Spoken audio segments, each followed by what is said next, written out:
दुनिया के best education systems के सीक्रेट्स क्या, ऐसी क्या बातें हैं जो उन्हें स्पेशल बनाती और इंडिया उनसे क्या सीख सकता है। National Education Policy 2020 is going to bring a lot of positive changes, but it's also going to take a lot of time.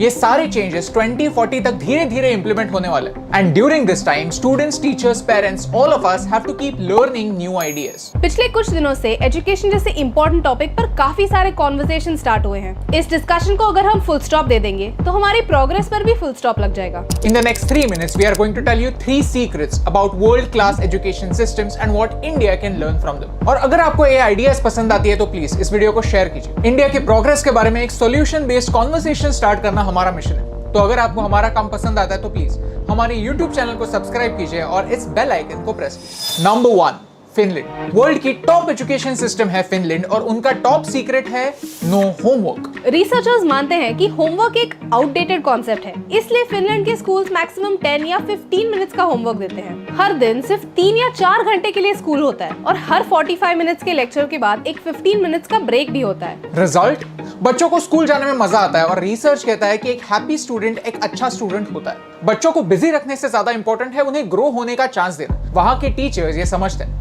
वहाँ के टीचर्स को डॉक्टर्स या लॉयर्स जितनी ही इज्जत मिलती है। In Finland, your teacher doesn't change every year. The same teacher teaches you for many years at a stretch. तो ये टीचर्स एक फैमिली मेंबर जैसे बन जाते हैं जो बच्चों की प्रोग्रेस खुद देख सकते हैं। इस पर्सनल टच की वजह से टीचिंग के लिए कुछ प्रैक्टिकल सॉल्यूशंस निकल आते हैं, जैसे मैथ सिखाने का ये टेक्निक। बच्चे अपने कैंटीन्स में फूड सर्व करने का, कैश कलेक्ट करने का और प्रॉफिट एंड लॉस क्या होता है ये समझने का एक्सपीरियंस लेते हैं। मैथ्स पेपर पर सिखाकर फिर रियल लाइफ में कैसे अप्लाई करते हैं ये सिखाने से अच्छा है मैथ्स रियल लाइफ में सिखाए और फिर उसे एग्जाम में कैसे अप्लाई करते हैं ये सिखाए। Number 2, Japan. जापान की लिटरेसी रेट 99% से भी ज्यादा है। जापान में सबसे पहले मैथ्स, आर्ट्स, साइंस पे नहीं बट मॉरल्स और एथिक्स पे फोकस किया जाता है। एक फाउंडेशन बनाया जाता है। कैसे? जापान का टॉप सीक्रेट है stories.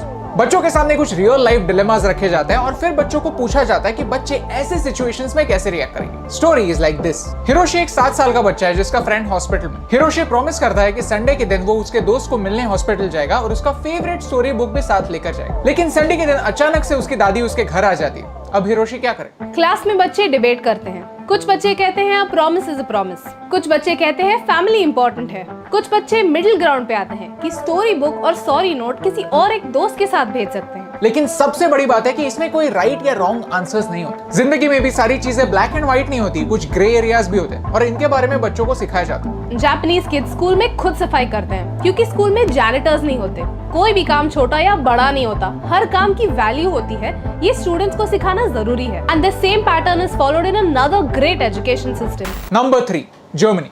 Germany is known for its efficiency and efficiency comes from efficient people. Germany ने अपने ह्यूमन कैपिटल में काफी ज्यादा इन्वेस्ट किया और जर्मनी का टॉप सीक्रेट है वोकेशनल ट्रेनिंग। बेसिकली अगर बच्चे क्लासरूम में बैठकर पढ़ने में इंटरेस्टेड नहीं है तो no problem, they can join the dual weight program, hands-on practical training. Legal assistant, air traffic controller, web designer. Over here, students can choose from more than 350 different courses and select their own path. Germany में 4 लाख से ज्यादा ऐसी companies है जो ऐसे trainees को higher करती है और ट्रेन करती है। इस अप्रेंटिसशिप के टाइम में उन्हें एक रिस्पेक्टेबल स्टाइपेंड भी मिलता है। The average stipend is around 1000 euros per month और ये उन लोगों के लिए काफी अच्छा इंसेंटिव होता है जिन्हें जल्दी पैसे कमाने की जरूरत होती है। 70% of the time इंडस्ट्रीज में ट्रेनिंग करते हुए और 30% of the time थ्योरी सीखने में इन्वेस्ट होता है। इसी वजह से एक स्किल्ड लेबर की आर्मी रेडी होती है और जर्मन इकोनॉमी स्ट्रॉन्ग होती है। ओके, तो हम क्या कर सकते हैं? जर्मनी से सीखना होगा कि वोकेशनल प्रोफेशंस की भी वैल्यू होती है। जापान से सीखना होगा कि बच्चों का फाउंडेशन स्ट्रॉन्ग कैसे बना सकते हैं। फिनलैंड से सीखना होगा कि बच्चों का प्रेशर कैसे कम कर सकते हैं। Schools and colleges can reduce their homework even now.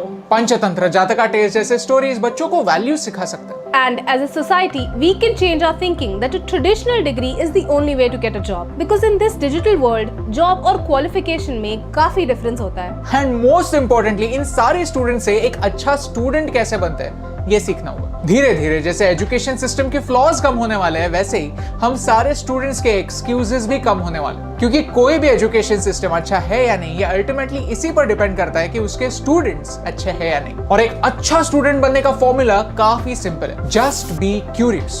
Be curious about your career. Go find out your options. Be curious about your teachers. अगर आपको आपके स्कूल के टीचर्स पसंद नहीं है तो कोई बात नहीं. You have so many good teachers on the internet, so be their student.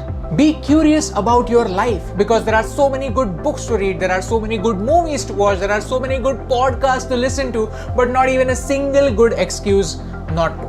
एक अच्छे एजुकेशन सिस्टम की तरह भारत को अच्छे स्टूडेंट्स की भी जरूरत है और ये सीक्रेट आपको बताने से मुझे फर्क पड़ता है।